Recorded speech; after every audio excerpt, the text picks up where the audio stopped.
And welcome once again to EWTN's Bookmark. I'm Doug Keck, your host. Our special guest and friend, author Father Brian Mullady, OP, St. Thomas Aquinas Rescues Modern Psychology, published proudly by EWTN, naturally available through the EWTN Religious Catalog, EWTNRC.com for all things Catholic. Great to see you once again, Father, even remotely. Yes, I picked up COVID, so that's why we're doing it remotely. Right. Well, we hope you're feeling better.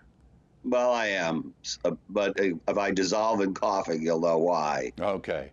So let me ask you, Father, with this particular book, first of all, what is it based on, and why does modern psychology need to be rescued by anybody, let alone Thomas Aquinas? Well, you know, I'm a moral theologian. I'm not really, obviously not a psychiatrist or psychologist, but those things, those disciplines do have something to do with moral theology. And when I was researching moral theology and trying to explain it, I came across the works of Dr. Anna Torua and Dr. Conrad Bars. Mm-hmm. Dr. Bars is quite famous in this country. Mm-hmm. Anna Torua more in Holland, where she lived. And their theories enticed me greatly, and it was basically the idea that they were both Freudian psychiatrists, and though they thought the clinical work of Freud was brilliant, they couldn't understand why nobody got healed by the therapy. Mm-hmm.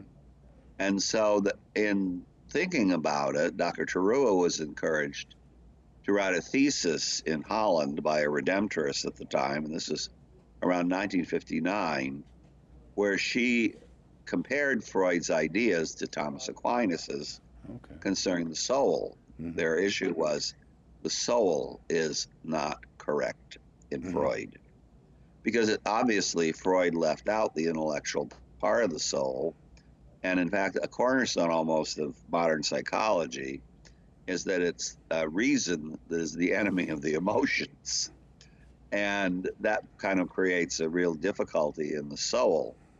So in their research, they discovered that to have a realistic therapy and a holistic picture of the whole thing, you must have a realistic idea of the soul, which the Enlightenment and the rationalists of the 19th century, following Kant, really didn't have.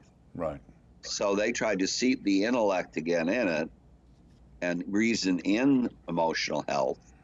And also they were astonished, too, that many of the modern psychiatrists had a tendency to try to discuss emotional health from the standpoint of emotional illness. In other words, try to derive normal psychology from abnormal psychology, whereas it should be just the opposite. Right, and you make that point in the book, right. Yes.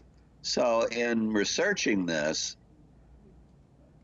they discovered that the classic neurosis, which of course today modern psychologists would say they passed beyond, but the classic neurosis, which is obsessive compulsive or hysterical neurosis, was not based on a conflict between reason and the passions, but a conflict within the passions themselves, which prevented reason from entering in its proper way. That led him to develop a therapy in which the influence of one of the passions, which was atrophied, would be reduced to allow the passions to again be governed by reason and will. And they believed they had a lot of success in this. I see.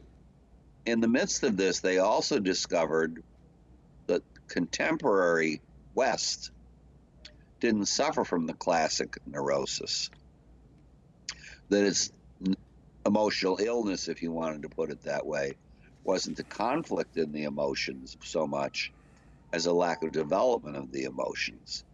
And that's because people came from unbalanced families. So with the lack of a proper mother and a proper father figure, the passions remained like that of a 3-year-old. Hadn't been allowed to develop. So they call this a deprivation neurosis. And so you might have a CEO of a corporation who would be brilliant at governing a corporation, but he didn't have a clue as to how to be a father in his own family. Right. Because he never received parenting properly. Right. And that led them also, and this is what I wrote the book mostly for, to rediscover the importance of Catholic moral teaching in proper emotional development.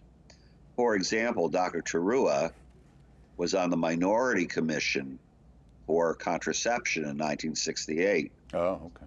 And she pleaded with Paul VI not to change the church's teaching because they had come to believe that contraception was not only morally evil, but it caused emotional illness. And we've seen a plethora of, well, Right. Solzhenitsyn said the problem of the West is spiritual. This tends to be represented by a great deal of neurotic behavior. People who act, may be adults in their job, but they act like 3-year-olds in their Right. personal relations. So those are all the Right. reasons why I got into researching the book and the ideas. Right. And I taught them a lot to priests who were grateful to have them for the sake of trying in confession to distinguish between a sin and an emotional difficulty. Now, you write here, in the struggle to find a touchstone between faith and reason, modern psychology is often a very problematic area for Catholics. You talk about the idea that one must be freed from morality was kind of like the general perspective, and that Dr. Baars clearly shows why this was mistaken. Why did they think it had to be separated from morality? Because they identified the superego, if you want to put it that way, or the values imposed on a person's feelings as what we would call reason, morality. So their idea was to experience an emotional health. You basically left morality, either left it out of the picture or freed a person from morality. For example, when it came to sexuality, the way to resolve an issue in sexuality was to tell people they could commit sexual sin. And that would somehow resolve the issue. Those of us who grew up in the 60s were very familiar with a lot of these ideas. Right, right. And it didn't heal anybody.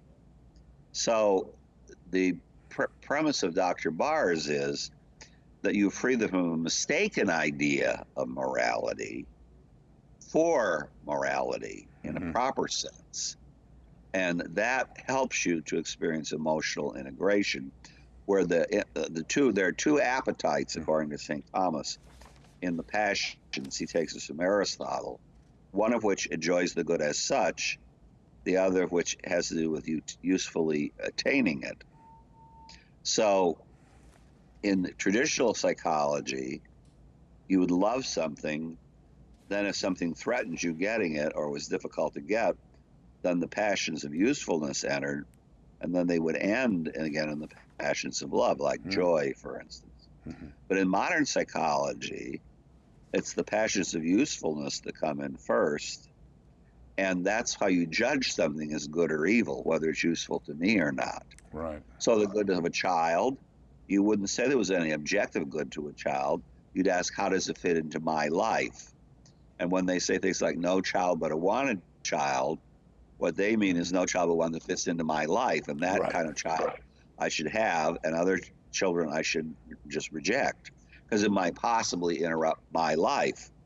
Now, as a result, everything becomes utilitarian, and that's true of morals as well. Right. Now, that's not Catholic morals. Now, was it Dr. Baars who actually was at Buchenwald? Is that true?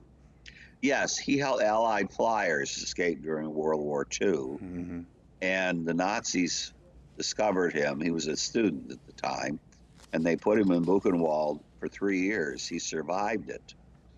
And he said 1,000 people went to the concentration camp with him. Only 2 survived. And the concentration camp taught him 2 things.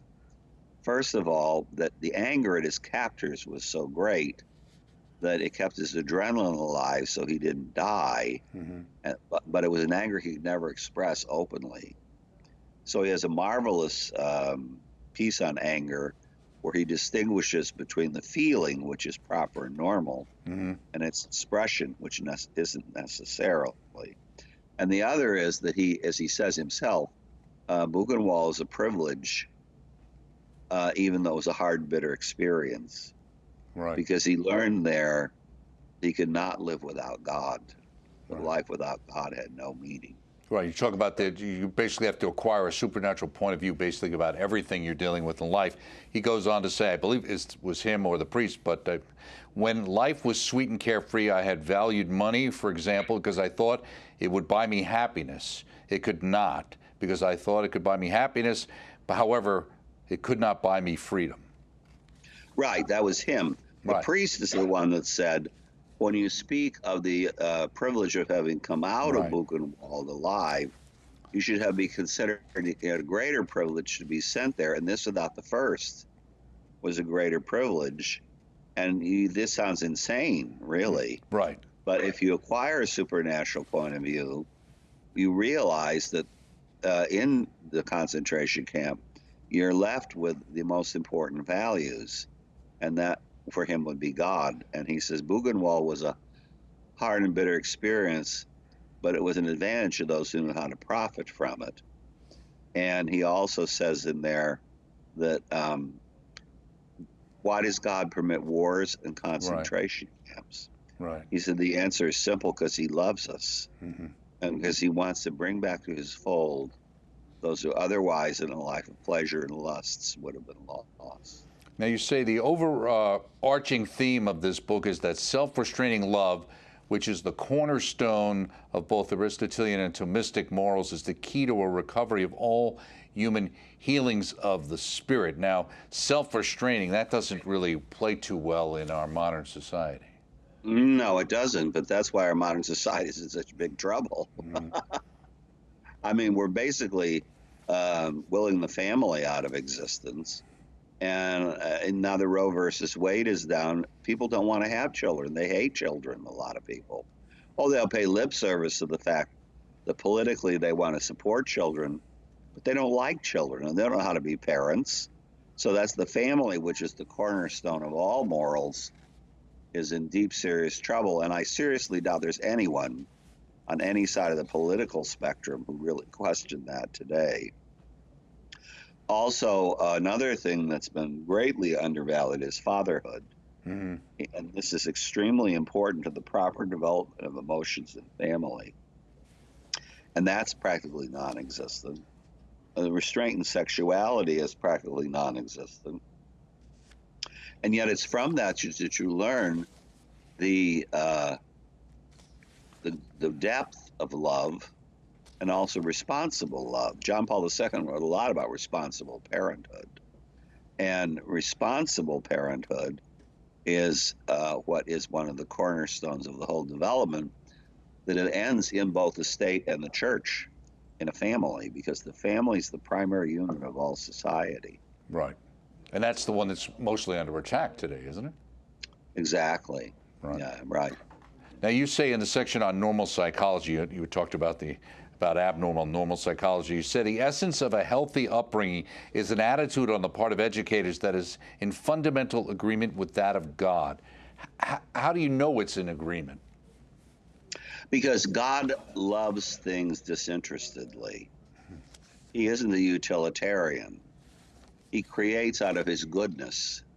And most people, if you ask them why it's good that they exist, they'll say because they did this and did that and did this and did that.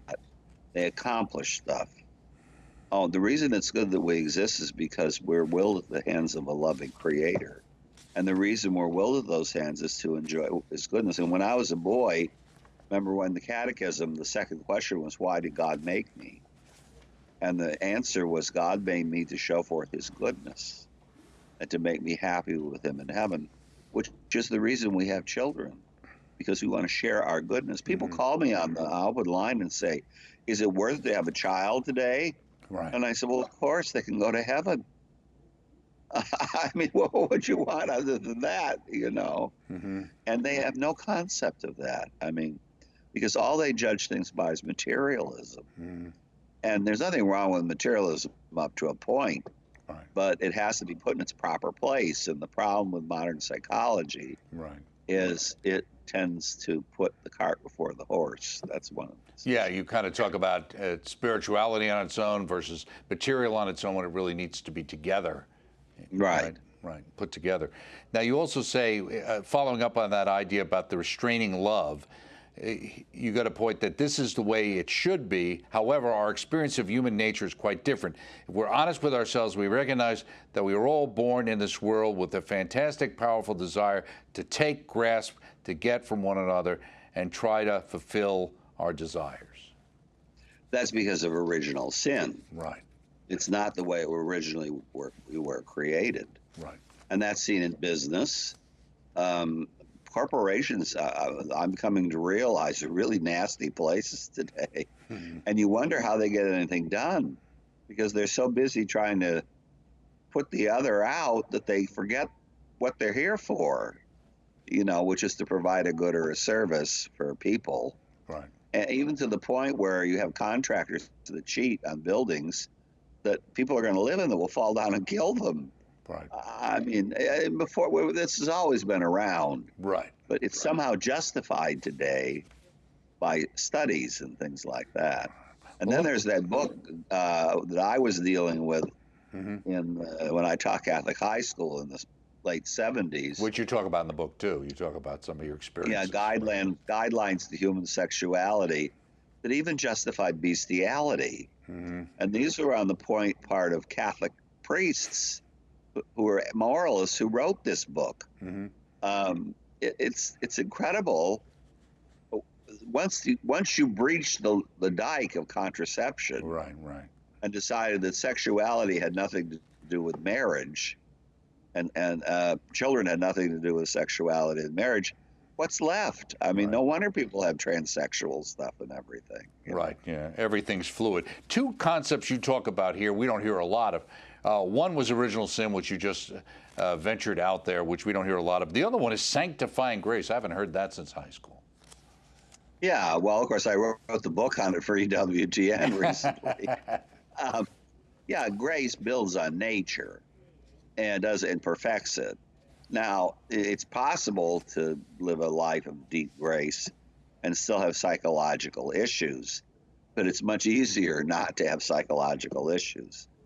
And family life was the place where you iron this out always before you even went to school. I've just been reading, I think there was an article in the Wall Street Journal today that parents expect the school to be the parents. They don't want a parent. Well, no, what are they? It's their responsibility. They brought the child into the world, and they can't pawn it off on the state, and they can't pawn it off on the school. Whatever we do, like in the parochial school, for instance, we do supplementary to what the parents want. We don't substitute for them. Absolutely. You also say in here in this section under original sin of the power struggle, I'm sorry, you talk about instead of saying it is good that you exist because you come from the hands of a loving creator, I should say, now human beings as a result of original sin have a tendency to say it's good that you exist because you make me feel good. That's the current basis for marriage. And as soon as you don't make me feel good, the marriage ends. That's right. That's right. We're not in love anymore. He doesn't make me feel good. Well, I mean, okay. Did you expect the honeymoon to last forever? Right. There's a certain point where what's marriage is about, which is basically losing yourself to another. And it's very painful for us, I think. In the same way in religious life, once people learn they've got to rule their life by somebody else's values, I think it's quite painful for a lot of people to admit that. It was for me, at least. And as I observe, I realize it's difficult for others, but that's maturity. And the original sin is something that it tends more, as Satan does, to absorb the weaker into the stronger self as a kind of self-justification. I don't know if I put the cartoon in the book, but I saw a cartoon in the Los Angeles Times about 20 years ago where the person said, I compete, therefore I am. I don't listen, therefore I am. I manipulate, therefore I am. I am, therefore you're not. Which was trying to express in a secular terms what we're living with. Right. In the section on true emotional conflict, Freud believed that the true conflict was caused by this superarching experience of what people expected of you versus what you should feel. The problem, therefore, is that the whole purpose of the cure of that part of the human spirit, which has to do with emotional illness, was freedom from the law. In Catholicism, we don't believe this. We believe the passions have a natural connection to obedience of reason and will, and you'll find that teaching in the Catechism. Right. And therefore, a person who has emotional illness has a conflict that doesn't allow a part of their passions to be properly governed by the law. So what we're trying to do, for example, if you're afraid of sexuality, everybody has, in the sexual urge as a teenager, a natural tendency toward enjoying the other. But if you're afraid of it because you think it's going to lead you to sin, fear enters in and almost buries it alive and refuses to allow it into the character. Well, that's not maturity because it can't be integrated into the higher self. So we're not sublimating things. What we're doing is elevating them to be felt in a human way. So the fear has to be reduced enough to allow the natural growth of the emotions to enter into the theater of the guidance of our reason again. So what we're doing is freeing people for a proper interpretation of the law. Remember, Kant interpreted law as an imposition on the outside upon you for everything. So there would be no natural law, for instance. Whereas what we're trying to do is reseat the idea of the natural law, that it's something in you that needs to be respected, and unless reason guides your passions, they can't become fully mature and therefore integrated. In this section under passion versus responsibility, what is the proper procedures to help someone heal from this conflict? Tell them untruths, tell them to practice illicit sexual conduct in order to solve their problems? No, that is false. Should we tell them falsehoods about the Catholic doctrine? No, that is false. But that seems to be, nobody wants to hurt anybody's feelings these days. Right. I've known priests that tell teenagers that there's nothing wrong with masturbation. Well, they may not be fully responsible. That's another issue. But it's not a good, that's for sure. And also there are people who say, well, we don't believe in any of that stuff anymore. We just had, a cardinal say that we need to change our teaching on homosexuality as being intrinsically evil. That's a lie. And I know so many times in confession where people will come to me and told them a priest told them this, and it was either what you do doesn't matter, or we don't believe that, you need to change that. Well, that doesn't help because it's not what human nature is, Now, of course, there may be a way you say it, and you may have to take into account the age and the maturity of the person you're saying it to, but you have to tell the truth. Also, what I thought was interesting here, you talk about, and it comes up several times in the book, in the therapeutic aspect, the necessity of trust. Why is trust so important? Well, Dr. Bars says that for most people, they have the problem with at least the old obsessive compulsive neurosis is the fear.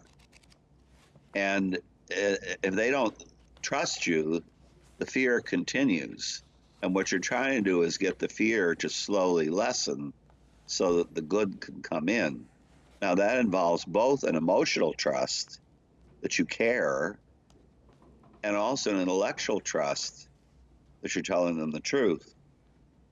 So if a person's a devout Catholic, for instance, and you tell them, well, none of that matters, don't pay any attention to it. Well, they're not necessarily, they may look on it as a justification, but they're not going to believe that because they know it isn't true. So you have to you have to always tell the truth. And again, trust can be emotional, which is more or less what we do with mothers.